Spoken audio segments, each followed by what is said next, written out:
3 hours to plan a 60-minute yoga class. If that's your reality right now, this video is going to change your week and your teaching career.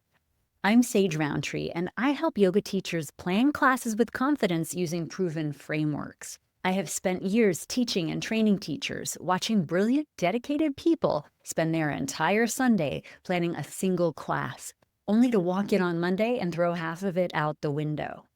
In this video, I'm going to show you exactly why overplanning happens, how to build a planning system that gets you out of prep and into the room, and how to batch plan an entire month of yoga classes in about an hour. I'll also point you to my podcast, Yoga Teacher Confidential, where I have a whole playlist on class planning, every episode linked in the description. And join The Zone, my free community for yoga teachers at Comfort Zone Yoga, for monthly live calls, lesson plan templates you can use right away, and over 2,100 teachers to think through your planning with. Link in the description. Here's why overplanning happens and why it's not your fault. Most teachers overplan because they're trying to invent everything from scratch every time. New poses, new themes, new sequences, new openings, new closings, every single class. Here's what 20 years of teaching has shown me. That's not creative. That's exhausting. And your students don't need or want it. Your students come to class to practice yoga, not to be surprised by a completely different experience every week.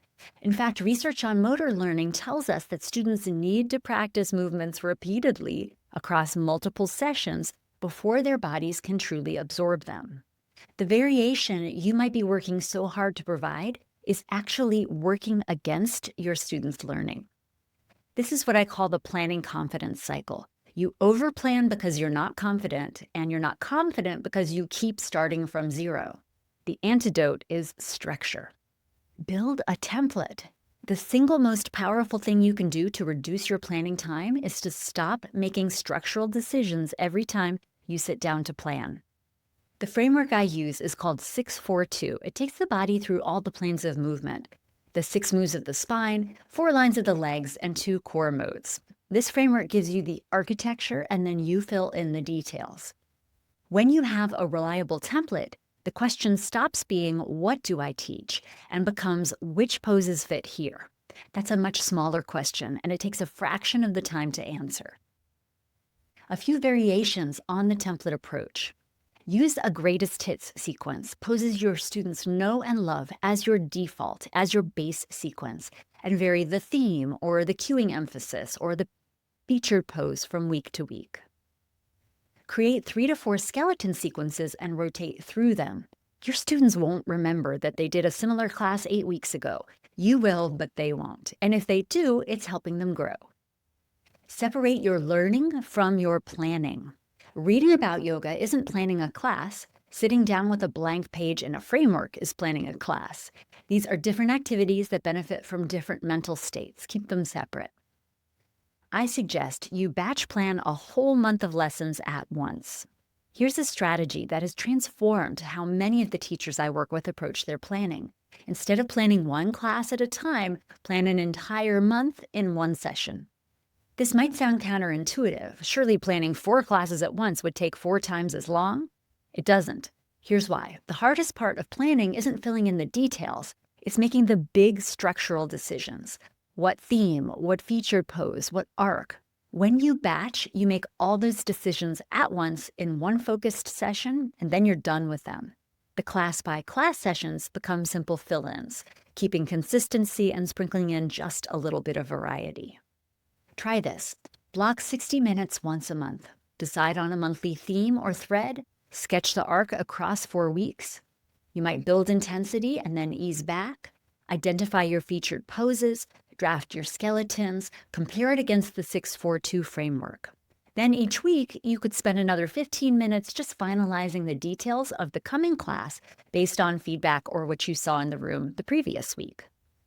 I have had teachers go from spending half their weekend on lesson planning to spending 20 minutes per class or even per month. And the content doesn't suffer. If anything, it improves because the teachers then can show up in the room with energy left over to actually be present with their students. There's a beautiful feedback loop that happens when you have a planning system you trust. You walk into class with a plan you know, which means you can stop managing your outline and start managing your room.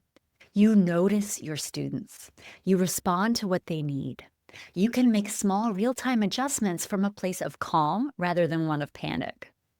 And that responsiveness, that ability to meet your students where they are, is what confidence actually looks like from the front of the room. And it starts not with knowing more, but with planning smarter. The challenge I give teachers who come to me overwhelmed by planning is this: don't try to plan the perfect class. Plan a good enough class and then teach it so well that it becomes perfect for that room on that day.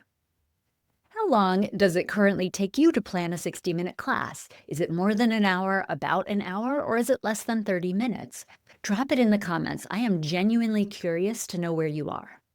If you want the templates I use and teach, along with monthly live calls where we actually work through planning and other yoga teacher issues together, join the Zone at comfortzoneyoga.com.